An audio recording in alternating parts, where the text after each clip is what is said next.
Right, hello people, welcome to my channel, and it's KTRT bot review time again. Had a couple of KTRT bots arrive the other day, ones I bought this month, and I'm going to be filming the two reviews back to back, but I'm not going to be uploading them straight away.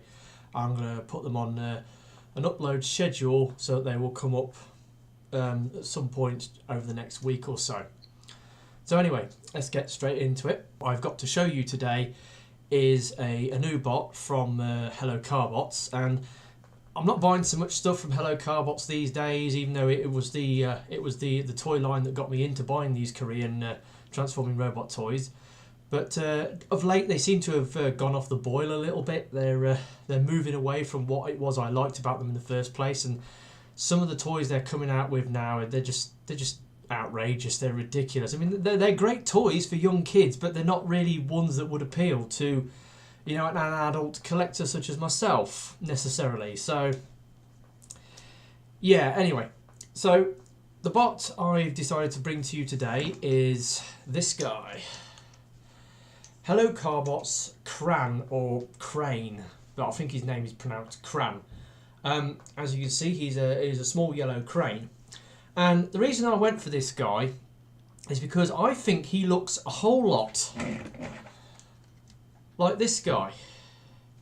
Now this is Car Robots, or the original Robots in Disguise series, Hightower. He's a member of the build team Combiner, and he forms this little red crane truck.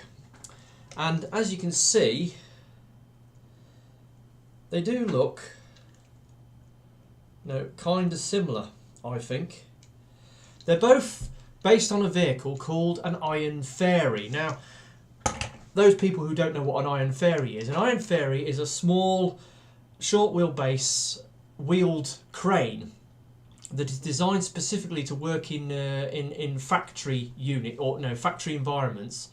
It's it's got short wheelbase. I mean, the design varied over the years. It used to be they used to have a big A-frame at the front, a big drive axle with steering axle at the rear.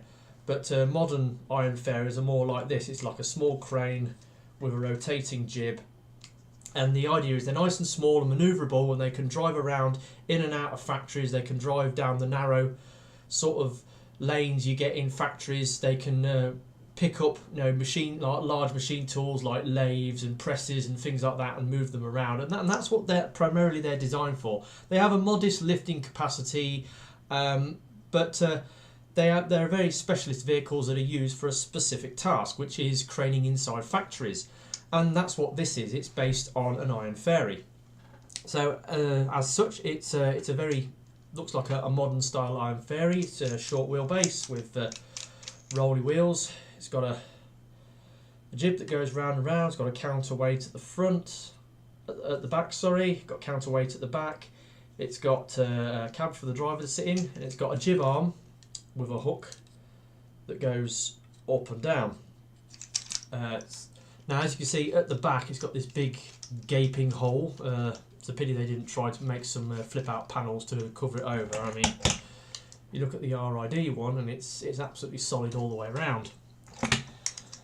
So anyway, but it's got a couple of lights on the front, and it rolls very well. And then you've got a certain amount of crane action going on. Now, I've just seen the episode of the show which this guy appeared in, and I'm going to put a link on it down below. And Chetan and his father and his friend's father, they're at the seaside, and they're fishing, and they're having a bit of a fishing contest.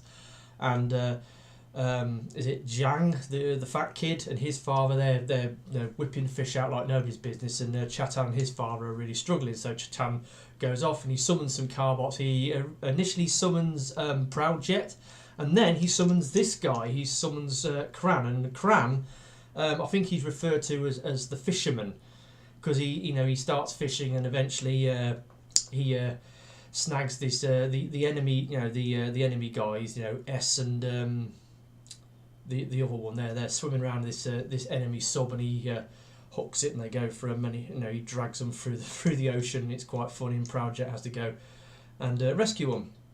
But anyway, before I get any deeper into the review, just have a quick look at the box. Obviously, being a smaller toy, it's in a smaller box than usual. It has a flap on the top so that you can hook it on a peg.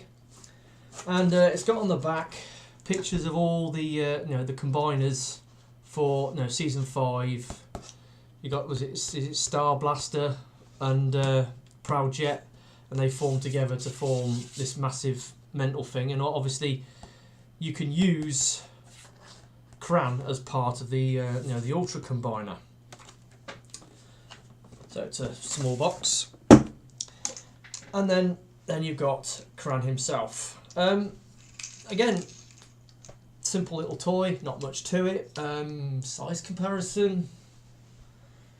Well, I haven't really. Well, obviously the only size comparison I've got is next to RID for vehicle mode. Anyway, next to the RID high tower.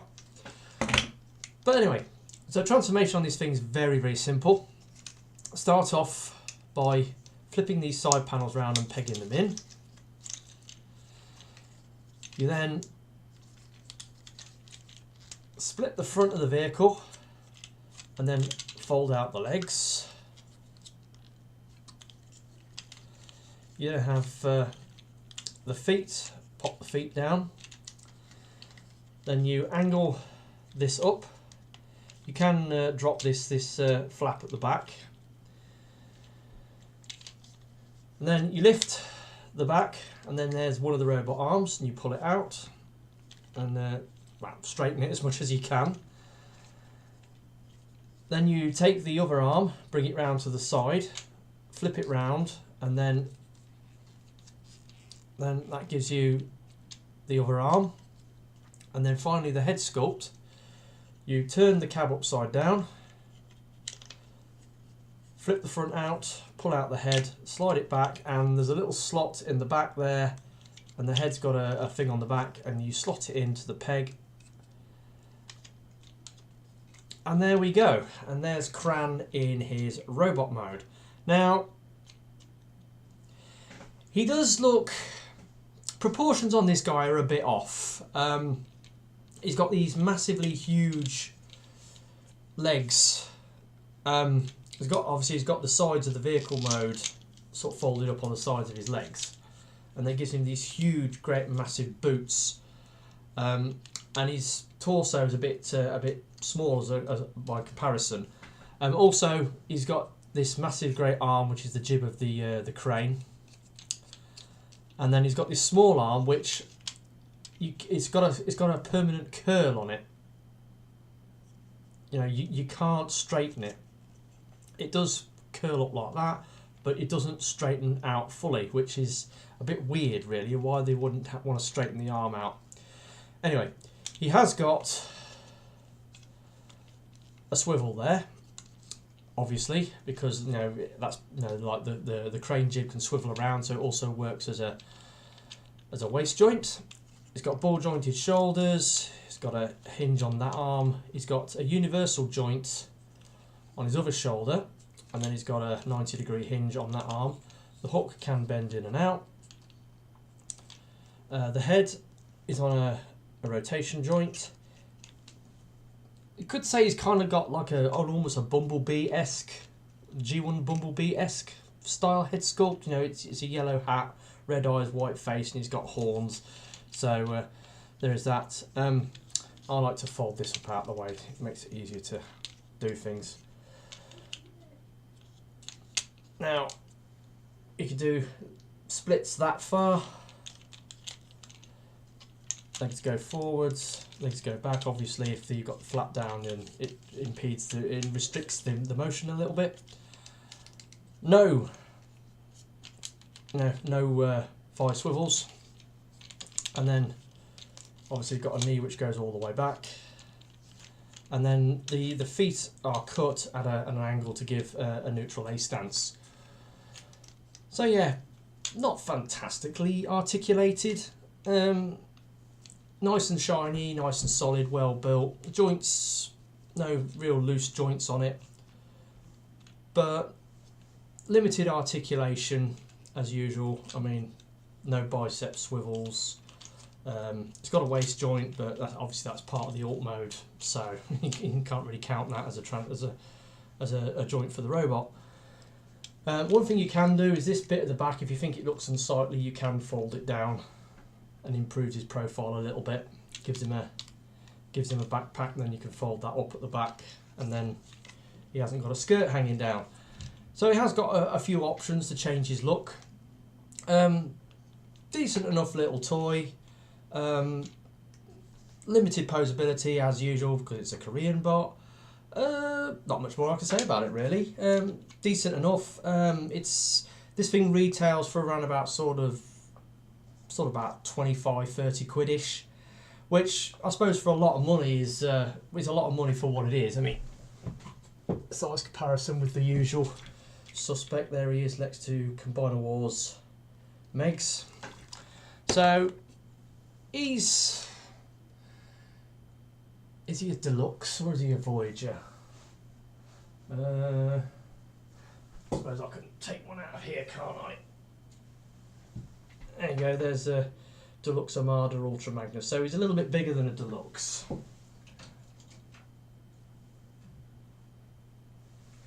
So yeah, it's a lot of money for a deluxe, I suppose, but then again, you know, you have to take into account these things are unique to the Korean market. You have to import it from Korea, so the price you pay, obviously the international shipping is all part of it.